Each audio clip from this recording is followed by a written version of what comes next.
एक बार एक किसान भगवान से बहुत नाराज़ हो गया। किसान बहुत मेहनती था। बहुत मुश्किल से वो खेतों में अनाज उगाता, उसकी देखभाल करता, पर अक्सर उसकी फसल खराब हो जाती।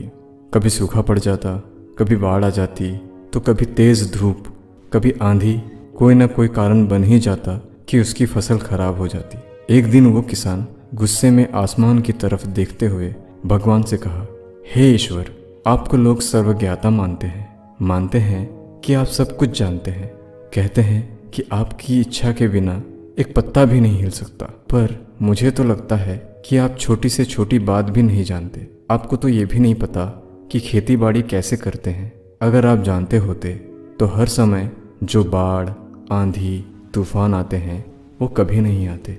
आप नहीं जानते कि कितना नुकसान उठाना पड़ता है हम किसानों को। यदि आप मेरे हाथ में ये शक्ति दे दें कि मैं जैसा चाहूँ वैसा मौसम कर दूँ, फिर आप देखना, मैं अन्न के भंडार लगा दूंगा। भगवान इस किसान के तीखे शब्दों को सुनकर मुस्कुरा रहे थे और वो किसान के सामने प्रकट हो गए और कहा, मैं आज से तुम्हें ये शक्ति देता हूँ कि तुम अपने खेतों पर तुम्हारी जैसी इच्छा हो तुम वैसे मौसम कर दो। मैं बिल्कुल भी दखल नहीं दूंगा, तुम्हारी इच्छा से सब कुछ होगा। किसान बहुत खुश हो गया। किसान ने गेहूं की फसल अपने खेतों में बोई। जब उसे लगा कि खेतों को धूप चाहिए तो खेतों को धूप मिले, जब पानी बरसाना चाहिए तब पानी बरसाया।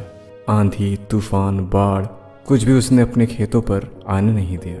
किसान के खेत में इस वर्ष ऐसी फसल हुई जैसे पहले कभी नहीं हुई थी। हरी भरी लहलहाती फसल।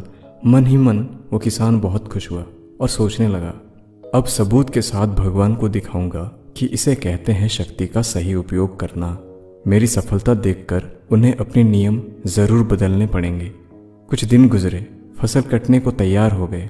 किसान बहुत उत्सुकता के साथ फसल काटने लगा, पर जैसे ही उसकी नज़र गेहूं की बालियों पर गया तो उसने अपना सिर पीट लिया और रोने लगा। गेहूं की एक भी बाली के अंदर गेहूं का दाना नहीं था। सारी बालियां अंदर से खाली थी। किसान बहुत दुखी हो गया। उसने भगवान को रोते हुए फिर पुकारा, हे प्रभु, तुमने ये मेरे साथ क्या किया? क्या तुमने मुझे कोई सज़ा दी है? भगवान बोले, पुत्र, ये तो होना ही था। तुमने पौधों को संघर्ष करने का मौका ही कहाँ दिया। ना तो तुमने उन्हें आंधियों से जूझने दिया, ना तेज़ बारिश ही सहने दिया और ना ही धूप में तपने दिया। एक चुनौती का भी सामना तुमने उन्हें नहीं करने दिया।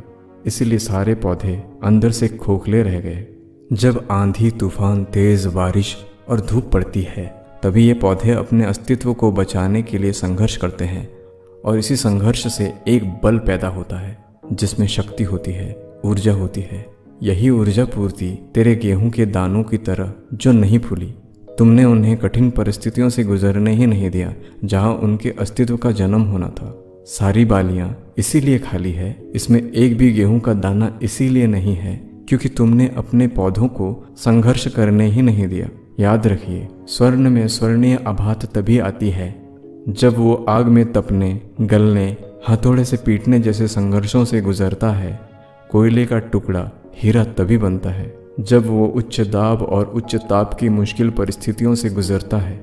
इसी तरह यदि हमारी जिंदगी में कोई संघर्ष ही ना हो, कोई चुनौती ही ना हो, तो हम भी गेहूं की बालियों की तरह खोखले रह जाएंगे।